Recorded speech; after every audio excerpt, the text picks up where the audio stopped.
Merci Marie-Ève. C'est un plaisir, j'espère que vous m'entendez tous bien. C'est un plaisir d'être parmi vous aujourd'hui puis de vous savoir en si grand nombre partout dans la province. Salutations particulières aux gens qui habitent du pays. Il fait très froid chez vous et encore moins beau qu'à Québec. On a au moins un pouce de neige ici aujourd'hui. Ça fait plus penser à l'hiver qu'au printemps, mais lâchons pas, ça s'en vient quand même. Donc, quand Marie-Ève m'a approché au début de l'année, moi tout de suite ça m'a interpellé parce que c'est un enjeu, l'alimentation évidemment, qui est d'actualité plus que jamais, puis particulièrement en oncologie. Il y a beaucoup d'études, d'informations qui peuvent être contradictoires aussi qui seront rendues disponibles. Donc, la plupart de mes patients se retrouvaient difficilement déjà là-dedans. Alors, je me suis senti tout de suite justement interpellé, puis je trouvais ça vraiment intéressant comme opportunité de vous présenter un petit peu plus d'informations aujourd'hui sur la gestion de la perte de poids en oncologie. On sait que c'est parfois plus compliqué de recevoir les traitements quand on perd des forces plus rapidement. Alors, la gestion d'un poids stable au fil des traitements est très important. Compte tenu du peu de temps, bien évidemment, je veux que ma présentation soit le plus pratico-pratique possible, puis on va se garder quelques minutes à la fin pour les questions. Alors, j'en ai pas pour alimenter la réflexion et la discussion. Je vais vous recommander également quelques stratégies là, en lien avec l'alimentation pour prévenir comment bien vivre finalement après un cancer également. Donc, sans plus tarder, on tombe dans le vif du sujet. La perte de poids, bien, évidemment, c'est une préoccupation pour les usagers, les patients d'abord, mais pour les équipes médicales aussi, comme je vous disais, c'est un effet secondaire qui est très classique de la chimiothérapie, malheureusement. Ce que j'entends par là, c'est qu'il faut dédramatiser. C'est pas de votre faute à vous comme personne atteinte d'une maladie oncologique de perdre du poids. On le sait comme intervenant qui vous accompagnons que vous faites votre possible pour bien vous alimenter, pour manger suffisamment aussi, mais ça devient assez difficile rapidement quand on est plus fatigué, par exemple, avec les traitements, pour faire ses courses, pour préparer les repas. Il va sans dire que la dernière année a été encore probablement plus difficile pour certains d'entre vous dans ce contexte-là. Le stress, l'anxiété, on sait que ça coupe l'appétit énormément aussi, donc c'est pas juste la chimiothérapie ou la radiothérapie qui en tant que telle vont augmenter les besoins énergétiques, mais il y a toutes sortes de facteurs aussi impliqués autour de ça. Concrètement, le mécanisme de la perte de poids, je vais passer vite là-dessus, mais il faut savoir qu'il y a 3 grandes réserves énergétiques dans le corps. On a une réserve de sucre dans notre foie. Pour les gens qui ont peut-être du diabète, vous le savez déjà, cette réserve-là, elle est utilisée rapidement, qu'elle se refait de façon quotidienne après les repas. Donc, ça nous donne de l'énergie pendant seulement quelques heures, après quoi on va utiliser nos protéines. C'est pour ça que si vous avez déjà eu un suivi en nutrition par quelqu'un de spécialisé en alimentation dans votre gestion de votre maladie oncologique, il y a une grande importance accordée aux aliments protéinés pour maintenir nos muscles, notre système immunitaire fort. Et finalement, les graisses vont fournir également beaucoup d'énergie. La perte de poids, c'est un processus qui est très complexe. Juste ça, je pourrais vous en parler pendant plusieurs heures, mais il faut comprendre que la maladie en tant que telle induit une perte de poids dans certains contextes aussi. Elle est très fréquente et elle conduit à plusieurs complications. C'est pour ça qu'il faut l'éviter le plus possible. Entre autres, une baisse du système immunitaire, baisse des plaquettes, des globules rouges, donc compromission du prochain traitement de radio ou de chimiothérapie. Le simple stress métabolique induit par la maladie crée de l'inflammation, donc ça augmente la dépense énergétique. Je dis souvent à mes patients, vous êtes dans le lit ou vous êtes en salle de traitement dans le fauteuil, mais c'est comme si vous couriez un petit marathon. Là. Votre corps dépense plus de calories d'énergie que d'habitude. Donc, il faut que chaque bouchée, chaque repas soit payant. Je vais essayer de vous donner quelques stratégies pour rendre ça plus facile pour vous aujourd'hui. Puis particulièrement cancer du poumon, malheureusement, il y a certaines tumeurs qui sont vraiment réputées puis connues. Là, ça s'explique d'un point de vue hormonal puis par différents médiateurs chimiques que les tumeurs produisent. Ça va être associé à une perte de poids. Donc, il y a vraiment une mobilisation des réserves énergétiques qui est induite par les tumeurs en tant que telles. C'est certain que dans les études, ce qu'on constate, c'est que pour une personne qui a perdu seulement 5% de son poids, donc sur disons un monsieur costaud de 200 livres, on parle d'une dizaine de livres seulement, là, c'est suffisant pour avoir un pronostic moins favorable. Donc la perte de poids, elle est à adresser très rapidement. N'attendez pas pour demander à être vu par un nutritionniste, à votre équipe médicale.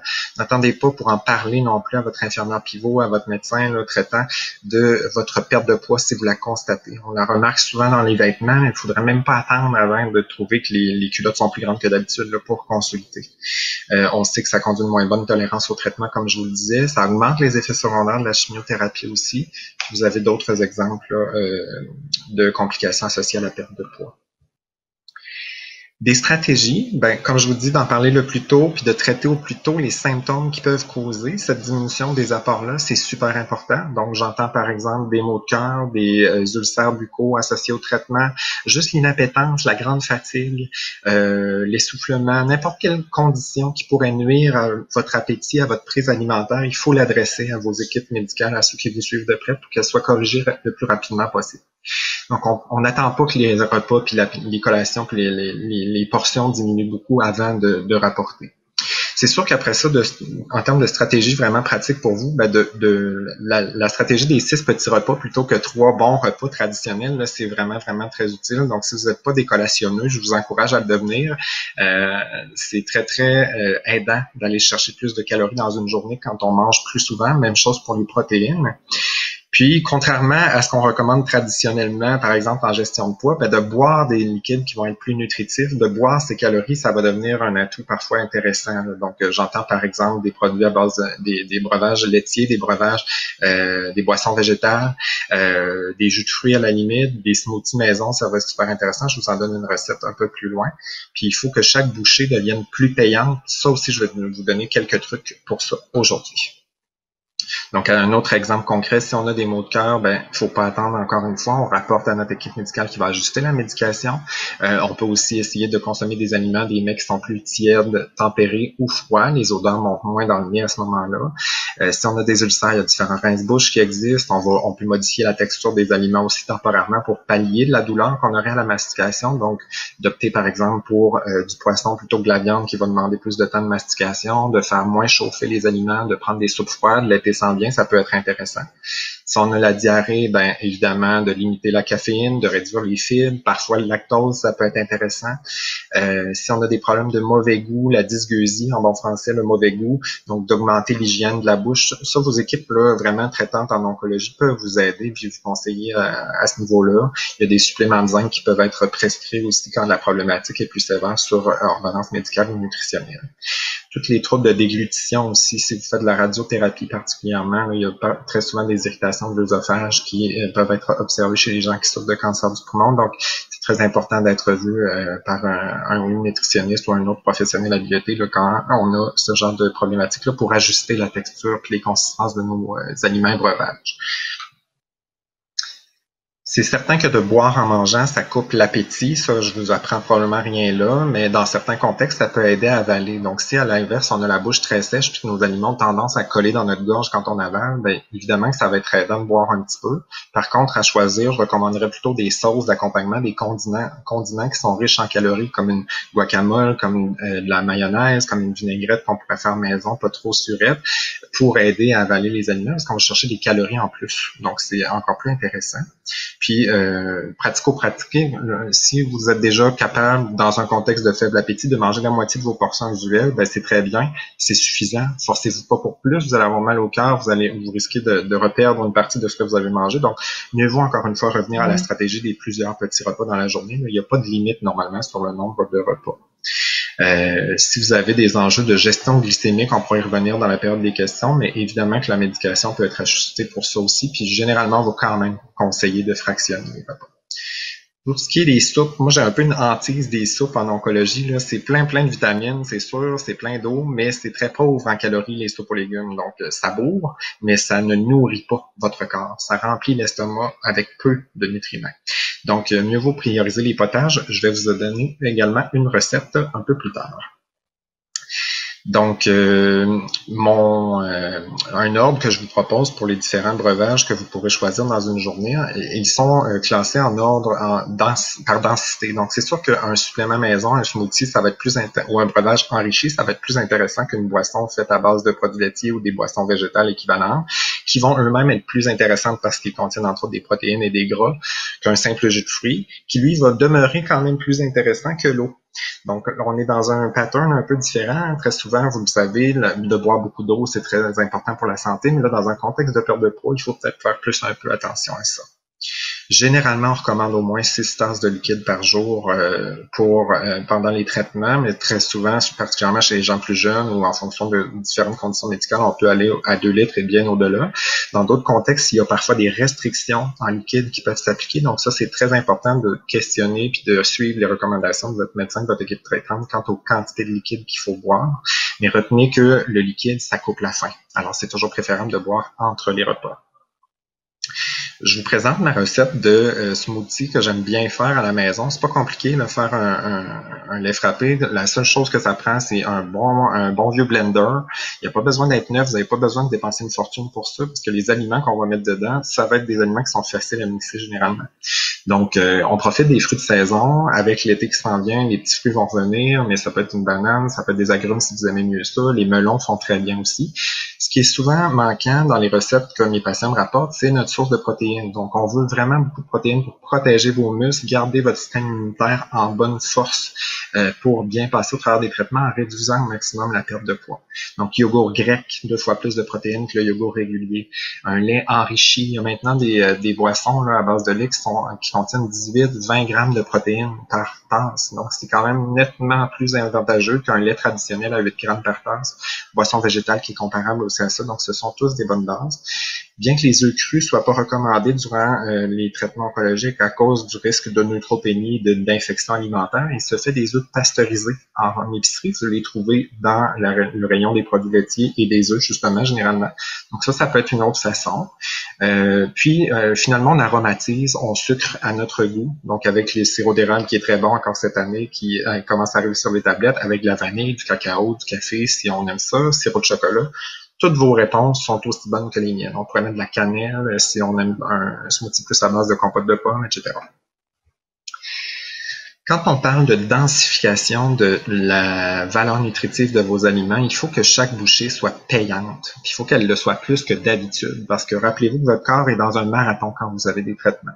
Donc, les aliments légers, diète sans sucre, sans goût, sans levure, sans plaisir, et c'est pas ce qu'on priorise là, durant les traitements, c'est certain. On va plutôt recommander d'opter pour des produits laitiers, par exemple, qui contiennent un peu plus de matière grasse que d'habitude, lait 3.25, cuisiné avec la crème dans vos soupes repas, dans vos potages, d'opter pour des yogourts plus riches en matière grasse aussi. Côté boissons végétales, même chose, on va chercher des boissons qui contiennent un peu plus de calories. Au niveau des collations, c'est sûr que tout ce qui est noix, tout ce qui est fromage, croûtons, beurre d'arachide, beurre d'autres noix, c'est des aliments qui vont être très, très intéressants parce qu'ils sont denses, encore une fois, en protéines. On revient à ça. D'ajouter juste un peu de fromage dans une salade d'accompagnement ou sur un plat de pâtes, gratiner vos repas, casserole de morue à l'italienne, on gratine sur le dessus. Vous allez trouver plein de recettes maintenant là, sur les différents sites internet, donc que ce soit Ricardo, Recettes du Québec, etc. Pensez, même s'il n'y en a pas dans les recettes, à rajouter un petit peu de fromage à la fin, ça fait une belle différence sur la valeur nutritive. D'agrémenter les légumes, les salades, justement, qui sont par définition plus pauvres en calories, mais très nutritives quand même en termes de nutriments, de vitamines et minéraux, par un corps gras. Donc, d'ajouter un peu plus d'huile végétale dans votre vinaigrette, d'ajouter de l'avocat, d'ajouter du beurre de noix, par exemple, dans votre sauce d'accompagnement, ça peut être très, très intéressant. Très souvent, les déjeuners sont plus pauvres en protéines. Traditionnellement, dans la culture québécoise, le bon vieux 2 toasts aux confitures, là, c'est pas payant. Là. Ça, le matin, il n'y a pas de protéines là-dedans. Donc, de vous assurer d'avoir toujours au moins un œuf, du fromage, un peu de jambon, par exemple, avec un œuf tourné. On peut se faire un petit sandwich déjeuner, les petites omelettes dans des moules à muffins, ça peut être fait d'avance et c'est très, très intéressant. On peut se faire cuire un œuf bouilli au micro-ondes, ça prend 2 minutes, 1 minute et demie. Donc, il y a différentes façons de bonifier l'apport en protéines au déjeuner qui est souvent plus léger. Je vous laisse également, puis vous pourrez la repasser en réécoutant la vidéo puisqu'on est enregistré aujourd'hui, si je me trompe pas, la recette de potage enrichi. Au fond, n'importe quelle recette que vous trouverez ou que vous avez déjà en votre possession est bonne, c'est votre base et vous l'enrichissez avec ce que je vous propose ici. Donc, c'est bon pour n'importe quelle recette. Je voulais que ce soit vraiment pratique et simple pour vous. Donc, typiquement, là, tous les légumes de saison, ceux qui vous plaisent vont toujours être plus attrayants. Vous allez peut-être être porté à en manger un peu plus. Donc, choisissez ce qui vous plaît le plus. Ils sont tous bons, là, les légumes. Par contre, leur gros défaut, c'est qu'encore une fois, ils n'ont pas beaucoup de calories. Donc, dans un contexte de gestion de la perte de poids, c'est moins intéressant que d'avoir une soupe juste avec des légumes. En ajoutant déjà de la pomme de terre, ma grand-mère et ma mère m'ont toujours fait des potages avec de la pomme de terre dedans, on va densifier l'apport en énergie. Alors ça, c'est super intéressant. Je vous recommande au moins une patate par litre de bouillon. Donc, ça rend notre potage encore plus onctueux, plus lisse. Et puis, surtout, ça augmente la densité énergétique. On peut aussi ajouter des protéines, donc que ce soit des boîtes de légumineuses qu'on fait bien cuire, du tofu soyeux, des aliments que vous pourriez peut-être moins bien apprécier habituellement. Vous dites, voyons, je mangerai pas ça, c'est pas quelque chose que je connais ou que j'aime beaucoup, mais ça se dissimule très, très bien, puis ça augmente la valeur nutritive de l'aliment. Donc, c'est très intéressant d'ajouter de la crème, du lait, même principe. On peut même travailler parfois avec des suppléments commerciaux. Donc, il y en a qui sont aromatisés, il y en a qui ne le sont pas. Vous avez quelques exemples de marques en bas de page. Tous ces suppléments-là peuvent être cuisinés comme le lait, donc dans des desserts, mais également comme soupe plus neutre dans un potage. Un autre exemple d'enrichissement, puis je termine avec ça déjà. Notre temps file et je veux garder du temps pour vos questions, mais j'ai repris une recette que j'aime beaucoup de Ricardo, que je salue s'il écoute aujourd'hui, probablement pas, mais vous le connaissez assurément. Il y a plusieurs belles recettes avec les valeurs nutritives sur son site. Puis, c'est une recette de base de muffin que j'aime beaucoup, beaucoup, dans laquelle on peut s'amuser à jouer. Donc, on ne voit pas bien avec la résolution, mais c'est le muffin à l'avoine et au bleuet. Vous pourrez la retrouver via Google rapidement. Ce que je me suis amusé à faire avec vous, c'est de reprendre finalement un muffin qui avait à peu près 250-300 calories, puis de modifier un peu les ingrédients pour le rendre plus payant. Donc, on diminue la farine blanche de 1,5 tasse à 1 tasse, puis on augmente celle d'avoine à 1,5 tasse. On change le yogourt régulier pour du yogourt grec, on ajoute un œuf et bingo, je viens de doubler ma valeur en protéines pour l'aliment, puis je viens de rajouter 50 calories par muffin. Donc, sans affecter la recette, on l'a rendu vraiment plus nutritive, plus soutenable. Je termine avec les recommandations que je vous invite à consulter sur la page. Donc, il y a vraiment plusieurs recommandations en prévention générale, puis en post-cancer aussi, qui sont en lien avec l'alimentation. Le premier, c'est de maintenir un poids santé, donc en étant actif, en suivant un petit peu moins les conseils d'enrichissement après que les traitements soient terminés, ben c'est sûr que ça devient vraiment protecteur de manger beaucoup de végétaux de façon générale, de limiter la consommation de viande et d'alcool en grande quantité, ben ça a vraiment des rôles protecteurs qui ne sont plus à démontrer. Alors, pour plus d'informations, vous trouverez vraiment plusieurs recommandations super intéressantes sur le site de l'Association canadienne du cancer que j'ai consulté il y a un mois. Je vous invite à vous y référer. Il y a plusieurs excellents conseils revus par des nutritionnistes en matière d'alimentation sur ce site-là. Et il me reste, après vous citer ces quelques références utiles, 3 minutes pour vos questions. Donc, je vous remercie de votre intérêt et de votre attention. Bien, merci beaucoup, Francis, pour la présentation. C'était très concis, très intéressant. On était vraiment dans le pratico-pratique là, de comment contrer la dénutrition là, pour mieux entamer là, des traitements de chimiothérapie ou radio-oncologie. Donc, on a quelques questions. Je t'adresse la première. Donc, on nous dit « Je suis sous immunothérapie pour le poumon. » Donc, on suppose pour le cancer du poumon. « Et je grossis. Pourquoi? » Qu'est-ce qui peut expliquer un gain pondéral? C'est une excellente question. N'ayant pas le cas devant moi, ça va être difficile de répondre précisément, mais je vous soumets des hypothèses. L'immunothérapie, au fond, c'est vraiment de nouveaux agents de traitement qui vont jouer sur la stimulation de certains anticorps ou de certains globules blancs dans votre corps pour guérir le cancer un peu différemment. Donc, on parle d'espèces de chimiothérapie de nouvelle génération. Dans certains cas, ça peut conduire à un peu plus de sédentarité parce qu'on a des effets similaires traditionnels à la chimiothérapie là, en termes d'effets secondaires. Donc, fatigue, baisse de la dépense énergétique. Est-ce que de façon concomitante, vous prenez peut-être du décadron, d'autres agents là, plus de type cortisone qui pourraient soit augmenter l'appétit ou augmenter la rétention d'eau? Donc, c'est des choses qui sont abordées avec votre médecin traitant si ça vous préoccupe. Si vous avez l'impression de faire de l'édème, ben il faut le rapporter aussi rapidement, mais c'est différentes hypothèses là, qui me viennent en tête a priori. Je vous dirais que c'est pas tellement dangereux le gain de poids tant qu'il est limité à travers les traitements. C'est même mieux que d'en perdre beaucoup. Là. Mais si ça vous préoccupe, je vous encourage à consulter votre médecin puis à adresser cet enjeu-là. OK. La prochaine question est très typique des années 2019-2020. Donc, on se demande, est-ce qu'une alimentation de type cétogène, riche en protéines et en gras, est donc recommandée? C'est une excellente question, puis je suis très content, puis en même temps très déçu de ne pas avoir plus de temps pour vous en parler, mais c'est très d'actualité. Les nutritionnistes en oncologie, on a lu énormément, beaucoup dans les dernières années là-dessus. Actuellement, c'est une diète qui est étudiée beaucoup, mais qui manque de données pour la recommander à l'ensemble des maladies oncologiques. On commence à avoir des résultats intéressants de cette diète-là dans le traitement du cancer du cerveau, mais en poumon, il n'y a vraiment pas d'évidence comme quoi ça peut être aidant. Et dans la majorité des cas de cancer, il y a des études qui recommandent d'éviter ce régime-là, compte tenu que ça peut même conduire à une perte de poids. On sait qu'il y a énormément d'études qui ont été conçues en perte de poids pour cette diète-là, parce que le fait de consommer énormément de lipides, donc de gras et de protéines, mais très peu de glucides, surtout, ben, ça conduit à une espèce d'effet anorexigène, donc ça coupe l'appétit métaboliquement, et ça, il faut absolument prévenir ça. Donc, je vous dirais, c'est pas à bannir à tout coup, mais faites-vous accompagner si vous avez envie d'essayer ça. Demandez un suivi nutritionnel, parce que c'est sûr que ça demande une supervision. Et là, j'ai pas le temps de m'embarquer dans les déficits en différentes vitamines et minéraux, mais c'est sûr que c'est un régime qui est assez contraignant et difficile à suivre au long cours, là. Donc, c'est pas recommandé d'emblée en cancer du poumon. OK. Donc, on peut conserver les glucides sans problème. C'est une bonne chose. Exactement. Dernière question. Est-ce que les shakes, comme pour les personnes qui s'entraînent, c'est une bonne idée? Moi, je vous dirais, avant de dépenser votre argent, parce que le gros défaut, bien que ça peut être intéressant sur le plan de la teneur en protéines, c'est très dispendieux, ces produits-là. Donc, que vous soyez millionnaire ou que vous ayez des enjeux de budget, dépensez pas vous aussi là-dedans en premier. Faites des expériences avec des recettes maison. Je reviens à mon exemple que je vous ai mis. Généralement, les produits maison vont être mieux digérés.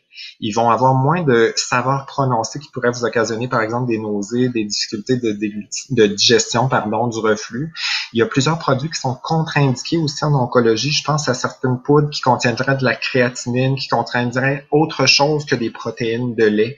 Généralement, ces suppléments-là sont préparés puis constitués avec différents additifs qui ne conviennent pas toujours en chimio ou en radiothérapie. Donc, validez la teneur des vôtres. Si c'est plus des poudres qui sont à base de lactosérum, le plus souvent les poudres pour sportifs, on voit ça, puis qu'il n'y a pas d'autres agents ajoutés, ben ça peut être une avenue intéressante. On sait que particulièrement les protéines de lait augmentent la synthèse musculaire puis réduisent un petit peu plus la perte de masse maigre.